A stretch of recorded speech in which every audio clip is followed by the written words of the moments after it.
Okay, in this video we're going to do how to change a wear sensor on a Land Rover Discovery 3, Discovery 4 on the front. So this is the front brake wear pad sensor. You should really change these every time you change your brake pads. Certainly if you're getting a warning on your dash. Yes. The way it works is the electricity comes down one wire, goes happily round a little loop in the brake sensor and back up. The loop gets broken. We'll show you one. Oh, actually, we got what? Yeah, where's the new one? We're going to fit here, right next to me. On the sensor side, you've got a little. Oh, where's my camera gone? You've got this little dome on this side next to my finger there, and what I think is got the. I think there's a loop that goes through that, and then when that touches your brake disc, obviously,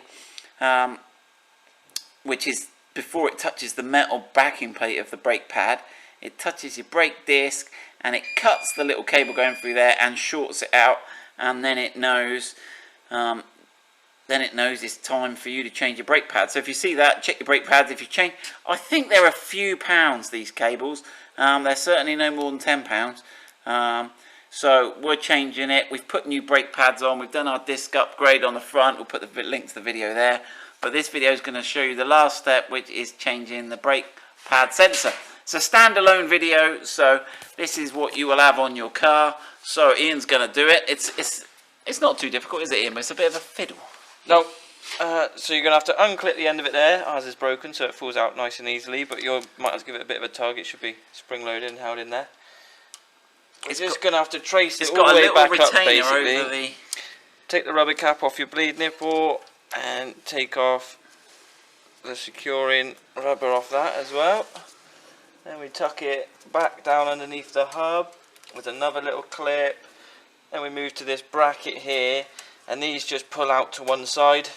So it's like a U-shape clip there, and you've got a little rubber, these little rubber bits on the cable themselves, like a sort of grommet on the cable. They just pull out, and you just got to follow this all the way back up. There's another little U-clip underneath there. Feed it back up behind the arm. Then you're going to notice it disappears in this corner. Disappears up behind this plastic. So we need our trim tool. Let me get round this side of you, Ian. I don't know if I better see more of this side. And we got one hole here, which ours is missing a clip from. They're both the same clips. And we've got one here. And these are crappy clips. This one's not actually the original clip. That's the original clip. So they're these two-part plastic rivets. So you've got to get underneath the. You should have a groove in it. 2 grooves, one each side, and you can get underneath that. Pull the centre out, and then the whole clip will come out as well. We'll put a couple of clips in because when we've done it before, they're either missing or. We'll put it in with the kit when we do the brake upgrade. Okay. Yeah. So they're worth having. Once you've got that, you can pull this down that way, fish around behind, and just behind there is your. Should be your. Is it going to be one of these rubbish connect videos? Sorry, where we can't. Go on. Can you see that there? We can see if I get the camera. Yeah, we got that. So then you just have to press the button and pull towards you. It's a bit of a rubbish video because we can't see it, but yeah. We could get it out further. Do you reckon you can give him a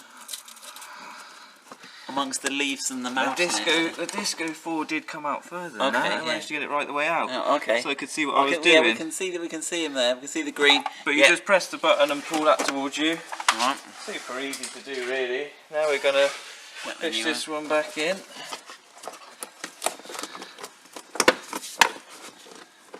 Make sure we get it the right way around. So clips towards the bit that you're pressing. Make sure that's in. Give him a little tug apart and check he isn't falling apart. Yeah. And then we should be able to clip back in. Can we clip back in? Is he not having it? Have we got a clip on this one?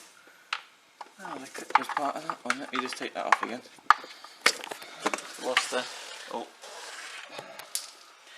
So we are going to... We've got to slide this clip off. So this has got a little groove in the bottom of it, and it looks like we've got to push it to one side.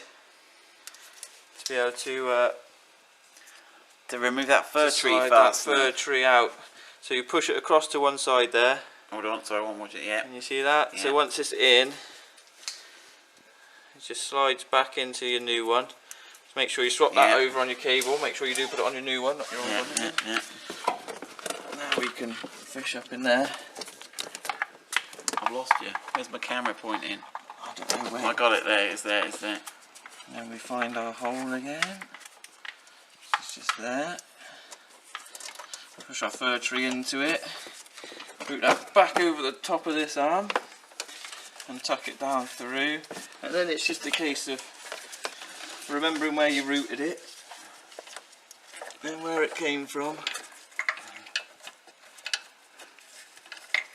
dishing it all the way back down through. So I find it easier to get it kind of roughly in place and then work out where all the clips are. Yeah, because sometimes these rubbers do slide up and down, so they're not always in the perfect spot. You could check that on your old one when you check your new one against your old one. So But generally, where there's a rubber, am I right in saying there's a clip for it to clip into? Yeah, generally speaking, you should be somewhere close. The one that most people forget is you actually want to go up first. So you go right up to the top there. Yeah. Which, whoever did ours last, they missed that one as well. You wonder why you're one ahead of yourself. So and it's you get to the end and you start coming down straight away, but you've actually got to go up first. And then you come down. That one up there is a bit tight to get to, but it's not too bad. These two inline green clips. Then we go back to that bracket where we were to start with. And you literally just off from it and just push them in. Push them in, yeah. That should do then. Right, I'll swing around this side now. Should then make another U-bend round that end. And you'll know you've got it wrong if these last few that are easy to get to, if they don't line up, you know you've probably missed a clip. If you've got loads of excess hanging around that's going to get caught in your wheel. Then there should be a groove in your brake pad, and this should just, in the metal casting and the metal backing of the brake pad. It's in the pad closest to the drive shaft, closest to the hub, and it should clip in there nice and secure, not going to fall out anywhere. Easy as that. Pop your clips back in. So to refit these, push them, and then just push the centres to the clip. That one fell out. Oh, and find the hole on this one. There we go. That one's not going to fall out. Go on, have another go on that. Have another go on that other one. Or has someone violated the old? So to get these apart, we can see here. I'm not pointing. My camera's gone funny. There we are. So yeah, you can see there they go together. So you lever the middle out first, just to show you that one. You got to make sure the base is pushed. You've got. I think someone's violated this one. Where's he be? He ain't the beautiful little hole he once was.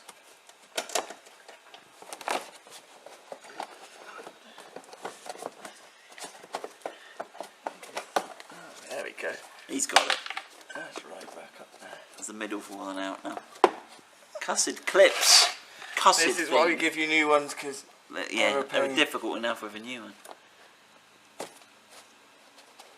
Should just push back in. That's There we go. Well done. Right, so that's all done. That's the front brake pad sensor. We would do the rear brake pad sensor, but someone's cut the connector off. But that's another story. We'll sort that.